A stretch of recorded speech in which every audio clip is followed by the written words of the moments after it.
Hello बच्चों, how are you all? I am Meenu, your mathematics teacher. बेटा start करते हैं chapter number 4, simple equation of active mathematics class 7। ठीक है, chapter number 2 complete हो चुका है अपना। तो नेक्स्ट चैप्टर है अपना चैप्टर नंबर 4। अच्छा, इसमें क्या करना है, इसकी फर्स्ट एक्सरसाइज से मैं स्टार्ट कर रही हूँ। इक्वेशन को आपने सिंपली सॉल्व करना है और वेरिएबल्स की वैल्यूज फाइंड करनी है। These are called variables. ठीक है, दीज आर कॉल्ड वेरिएबल्स, इनकी वैल्यूज फाइंड करनी है बस आपने। तो लेट्स स्टार्ट। अब देखो x+4 इज इक्वल टू 6। तो किस कैसे सॉल्व करना है इसे? ये लेफ्ट हैंड साइड है इक्वल टू के, ये लेफ्ट में left hand side equal to के राइट में राइट हैंड साइड, जी सबको पता है आपको। अब देखो x+4 इज इक्वल टू 6 है, x की वैल्यू हमें फाइंड करनी है, x इज वेरिएबल। तो क्या करेंगे हम बच्चे, ये जो 4 है ना, 4 इधर पॉजिटिव है ना। आपको पता है जब कोई भी चीज़, कोई भी नंबर अपनी साइड चेंज करता है तो उसका साइन भी चेंज होता है। ठीक है, उसका साइन भी चेंज होता है, प्लस माइनस में, एडिशन सब्ट्रैक्शन में उसका साइन भी चेंज होता है। अब ये 4 इधर प्लस हो रहा है, लेफ्ट साइड पे प्लस हो रहा है, ये राइट पे जाएगा 6 के साथ तो माइनस होगा। ठीक है, इसकी साइड चेंज कर देंगे ना, राइट पे भेजेंगे तो ये 4 माइनस होगा। यहाँ से x मिल गया हमें, 6 माइनस 4 2। ठीक है, आंसर आ गया, x is equal to 2। Next है y-5 इज इक्वल टू 2। इसमें देखो, अब ये फर्स्ट क्वेश्चन था आपका, ये second part. y-5 is equal to 2। अब देखो लेफ्ट साइड पे y-5 है। अगर मैं इस -5 को राइट पे भेजूँ 2 के साथ, तो ये माइनस जो 5 है ना वो +5 हो जाएगा। साइड चेंज होगी ना, तो ये -5 प्लस में चेंज होगा। तो y is equal to 7 answer आ गया। ठीक है, y आ गया 7। इसमें देखो लेफ्ट साइड पे है, ये थर्ड क्वेश्चन है। y लेफ्ट साइड पे y के साथ +3 है। इस +3 को मैं राइट पे भेजूंगी क्योंकि मुझे y की वैल्यू फाइंड करनी है। तो y को मुझे अकेला करना है, तभी तो मैं वैल्यू फाइंड कर पाऊंगी इसकी। तो +3 को राइट पे भेज दो, राइट पे 10 है ऑलरेडी, ये +3 राइट पे जाएगा तो -3 बन गया, साइन चेंज होगा इसका। 10 माइनस 3 7 आंसर। ठीक है, इजी है ना। अब यहाँ देखो, ये मल्टीप्लिकेशन है, यहाँ पे एडिशन सब्ट्रैक्शन थी, यहाँ पे अब मल्टीप्लिकेशन है। जब कोई टर्म लेफ्ट साइड पे मल्टीप्लाई हो रही है, अगर उसे हम राइट साइड पे शिफ्ट करेंगे तो वो डिवाइड होगी। ठीक है, क्या होगा, डिवाइड होगी। तो ये 3x के साथ मल्टीप्लाई हो रहा है, x की वैल्यू हमें फाइंड करनी है। तो 3 को राइट पे भेजना पड़ेगा ना, 3 को राइट पे भेजेंगे हम। तो राइट पे जाके यहाँ पे 3 मल्टीप्लाई हो रहा है x के साथ, इधर जाएगा तो डिवाइड होगा। ठीक है, जैसे प्लस माइनस होता है, माइनस प्लस होता है, ऐसे जो मल्टीप्लाई, जो नंबर मल्टीप्लिकेशन में आता है वो साइड चेंज होगा तो डिवीजन में आएगा।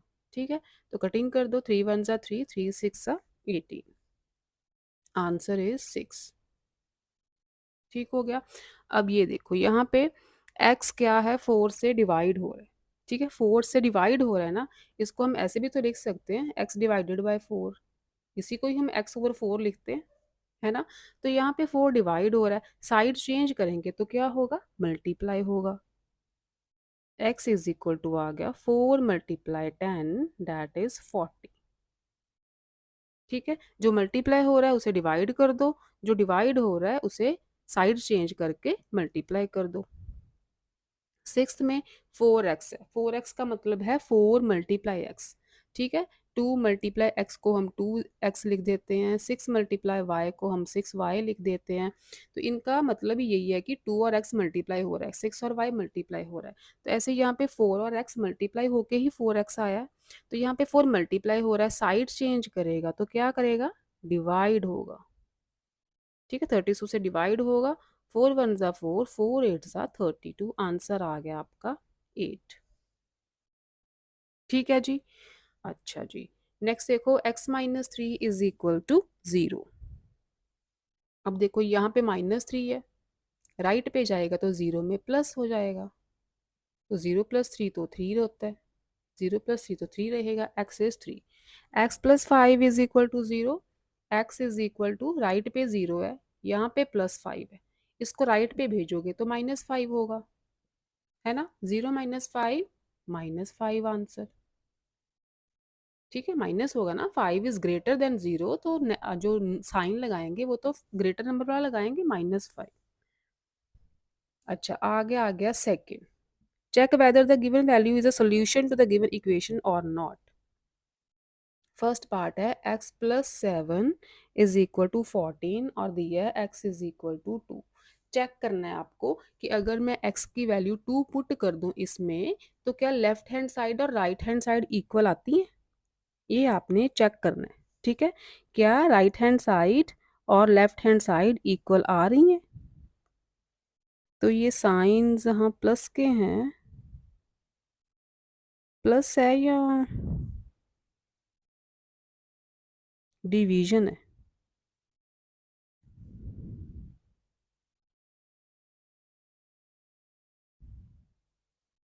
एक्स डिवाइडेड बाय 7 है या x+7 है, this is not clear to मी।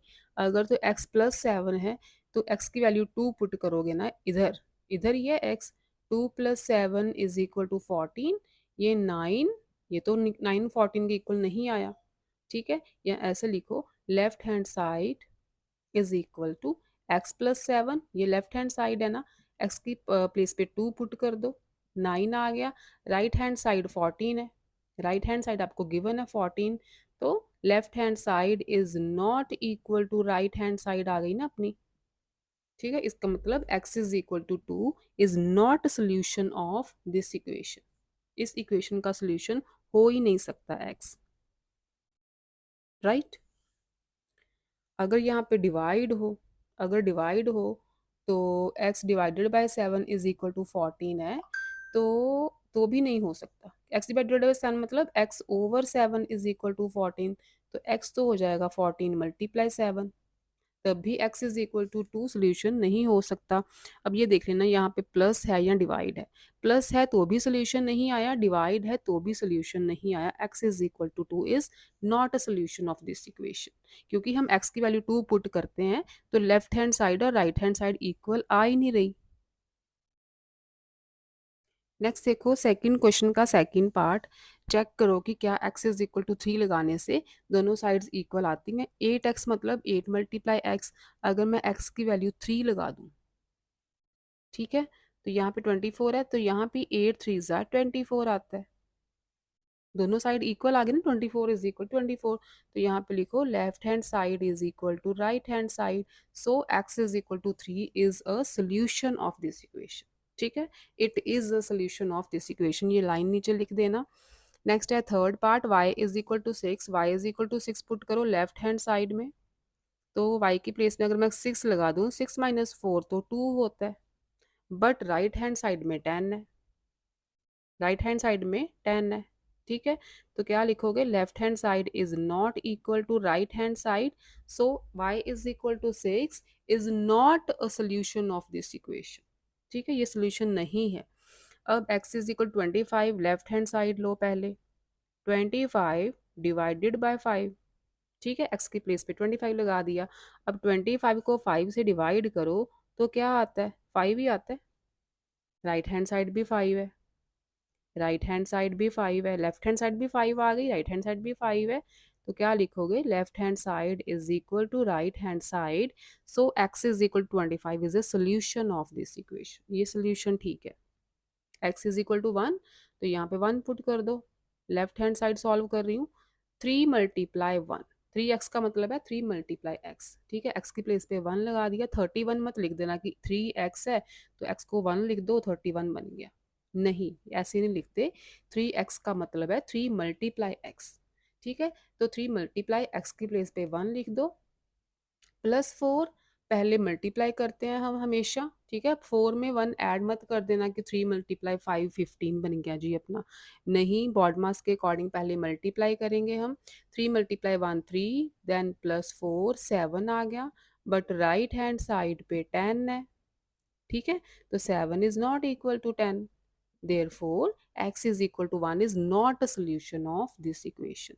ठीक है, यहाँ पे ये भी लिख सकते हो, left hand side is not equal to right hand side, ये अपनी इक्वल नहीं आई। अब देखो x is equal to 2 check करना है, लेफ्ट हैंड साइड लो, लेफ्ट हैंड साइड है 7x माइनस 5, 7x का मतलब 7 मल्टीप्लाई x, एक्स की प्लेस पे 2 लगा दो, -5 पहले मल्टीप्लाई करना है, 14 माइनस 5 क्या आ गया 9। ठीक है, राइट हैंड साइड भी 9 ही है, राइट हैंड साइड भी 9 ही है, इक्वल टू के इधर लेफ्ट हैंड साइड, इधर राइट हैंड साइड, ये भी 9 है। तो क्या लिखोगे, left hand side is equal to right hand side, therefore x is equal to 2 is a solution of this equation. Next देखो third question, write the equations for the following statements. आपको x या y की form में equations लिखनी है। ठीक है, जो भी दिया है ना एक वेरिएबल होगा, बाकी आपने इक्वेशन लिखनी है। फर्स्ट क्या है, first is 3 subtracted from x gives 5, gives 8 है या 5 है, गिव्स 8 है या 5 है, आई थिंक 8 है। चलो जो भी होगा, 3 सब्ट्रैक्टेड फ्रॉम x कैसे लिखोगे, 3 सब्ट्रैक्टेड फ्रॉम x ऐसे लिखोगे, x में से 3 सब्ट्रैक्ट हो रहा है। 3 सब्ट्रैक्टेड फ्रॉम x का मतलब है 3 जो है x में से सब्ट्रैक्ट हो रहा है, और क्या दे रहा है आंसर, आंसर दे रहा है 8।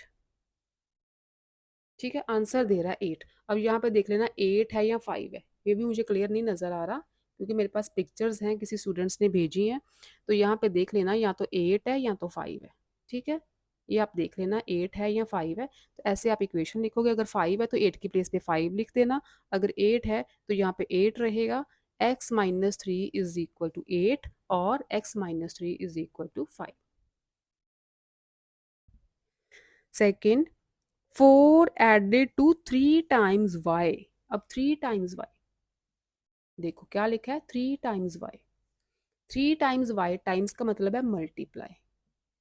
ठीक है, यहाँ पे टाइम्स वर्ड आएगा, उसका मतलब है मल्टीप्लाई। 3 मल्टीप्लाई y क्या होगा, 3y होगा, है ना। तो 3 टाइम्स y, ये हो गया 3y। ठीक है, क्या लिखा है, 4 added to 3 times y, 3 times y में 4 ऐड कर दोगे तो हमें आता है 12, आंसर आता है 12। गिव्स 12 लिखा है ना, इसका मतलब आंसर 12 आ रहा है। ठीक है, 4 + 3y भी लिख सकते हो, 3y + 4 भी लिख सकते हो, दोनों सही है। आगे है x divided by 5, x divided by 5 ऐसे लिखोगे इसे, x divided by 5 gives 13, answer दे रहा है 13। ये बन गई इक्वेशन। Fourth, 4 added to 1/3 of x। ठीक है, तो 1/3 ऑफ x को कैसे लिखोगे, x/3, 1/3 ऑफ x, देखो 1/3 ऑफ x, x का ऑफ का मतलब ही मल्टीप्लाई होता है, 1/3 का मतलब 1/3, 1/3 का मतलब 1/3, ऑफ मतलब multiply of x, 1/3 of x मतलब 1/3 मल्टीप्लाई x, ये बन गया, जो x है 1 के साथ मल्टीप्लाई होगा x/3। ठीक है, 1 के साथ कोई कुछ भी मल्टीप्लाई हो जाए आंसर तो सेम ही आता है ना, x/3 बन गया। 4 एडेड टू 1/3 ऑफ x, इसमें 4 ऐड कर दो तो हमें आंसर मिल रहा है 12। ये बन गई इक्वेशन। नेक्स्ट है अपना fifth part, 1/4 of a number, 1/4, यहाँ पे 1/3 है ना, अगर 1/4 होगा, 1/4 ऑफ अ नंबर से नंबर x है, तो 1/4 ऑफ x क्या बन जाएगा, x/4 बन जाएगा, 1/4 मल्टीप्लाई x बनेगा ना, तो x/4 बन जाएगा। 1/4 of a number subtracted from 5, अब सब्ट्रैक्टेड फ्रॉम 5 है, 5 में से, सब्ट्रैक्टेड फ्रॉम 5 लिखा है, 5 में से 1/4 ऑफ अ नंबर सब्ट्रैक्ट कर दो तो हमें 10 आंसर मिलता है, ऐसे लिखोगे आप।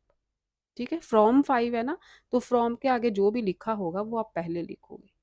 ठीक है, फ्रॉम के बाद जो भी लिखा होता है वो आप पहले लिखते हो। 5 में से 1/4 ऑफ अ नंबर सब्ट्रैक्ट कर दो तो आंसर 10 आता है। ठीक है, ये थर्ड हो गया। नेक्स्ट फोर्थ, फोर्थ में भी इक्वेशंस लिखनी है।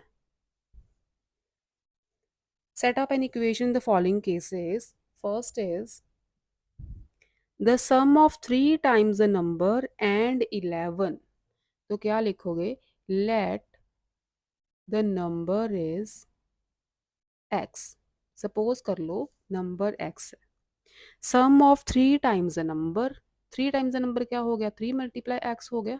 यही ऐसे टाइम्स के मतलब, टाइम्स मतलब multiply, three times a number और 11 का सम कर दें, तो थ्री टाइम्स अ नंबर और 11 का सम कर दें तो हमें 33 मिलता है। थ्री मल्टीप्लाई एक्स मतलब थ्री एक्स, थ्री एक्स में 11 ऐड कर दें तो हमें 33 मिलता है। This is the equation. ठीक है, सेकंड देखो, Ravi's father is 5 times of Ravi's age, तो सपोज कर लो let Ravi's age is x years, suppose कर लो रवि की एज एक्स ईयर है, हमें कुछ दिया थोड़ा ना, हमें तो इक्वेशन बनानी है कि यहाँ पे कोई वेरिएबल चाहिए, हमें इक्वेशन में कोई ना कोई वेरिएबल तो आ ही रहा है, एक्स वाई, तो हम सपोज कर लेते हैं रवि की एज जो है एक्स ईयर्स है।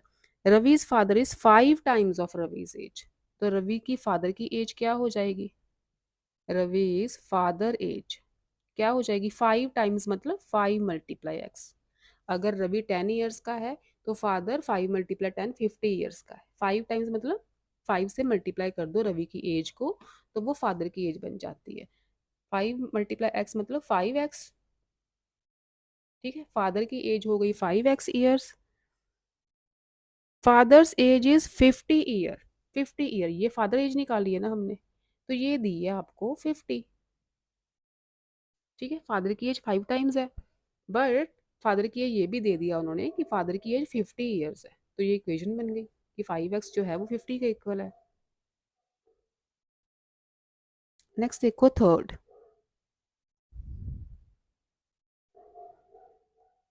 ऋषि's marks are 7 more than 3 times of Ravi's marks। अच्छा, रवि's marks सपोज कर लो, let Ravi's marks are x। ठीक है, सपोज कर लो रवि के x मार्क्स आए हैं, तो कहा है कि ऋषि के मार्क, अब ऋषि के मार्क, ऋषि's मार्क, ऋषि के मार्क्स कितने बन रहे हैं, 7 more than 3 times of Ravi's mark. Ravi के मार्क को 3 से मल्टीप्लाई कर दो, उसमें 7 और ऐड कर दो तो ऋषि के मार्क बन जाते हैं। ठीक है, अगर रवि के मार्क x हैं तो ऋषि के मार्क्स कैसे बनेंगे, 3 टाइम्स ऑफ रवि's मार्क और उसमें 7 और ऐड कर दो, क्योंकि 7 मोर देन लिखा है ना। ऋषि मार्क्स आर 97, ऋषि के मार्क्स 97 है, तो ऋषि के मार्क मैंने फाइंड किए, यहाँ पे 3x + 7 बन रहे हैं, तो ये 97 है, इसको इक्वल 97 कर दो। ठीक है, ये बन गई इक्वेशन। नेक्स्ट देखो fourth part, length of a rectangle is 3 more than 2 of its breath, तो लिखो लेट ब्रेथ ऑफ रेक्टेंगल, आप ब्रेथ को सपोज कर लो इज एक्स। ठीक है, सपोज कर लो ब्रेथ जो है वो एक्स है, तो लेंथ क्या दी है, लेंथ क्या दी है, 3 more than 2 it's breadth, breadth को ट्वाइस कर दो, उसमें 3 और ऐड कर दो, 3 more than, लेंथ क्या है, ब्रेथ को ट्वाइस कर दो, 2 से मल्टीप्लाई कर दो, उसमें 3 और ऐड कर दो तो उतनी लेंथ है। Perimeter of the rectangle is 100। अब पेरीमीटर का फॉर्मूला क्या होता है, पेरीमीटर ऑफ रेक्टेंगल फॉर्मूला पता है आपको, 2 × लेंथ + ब्रेथ, ये होता है। ये बन गया 2 × लेंथ कितनी है, 2x + 3 प्लस ब्रेथ कितनी है x। ठीक है, पेरीमीटर 100 है तो इसको 100 के इक्वल कर दो, इक्वेशन ये बन गई आपकी। ठीक है, ऐड करके 3x भी लिख सकते हो, ऐड करके आप इसे 3x भी लिख सकते हो, 3x + 3, क्योंकि 2x + x क्या होगा, 3x होगा, इज इक्वल टू 100, ऐसे भी लिख सकते हो, ऐसे भी लिख सकते हो। ठीक है, तो ये बन गई इक्वेशंस, और इजी सी एक्सरसाइज थी, एक्सरसाइज 4.1। कल स्टार्ट करेंगे बच्चे 4.2। ओके बेटा, बाय बाय।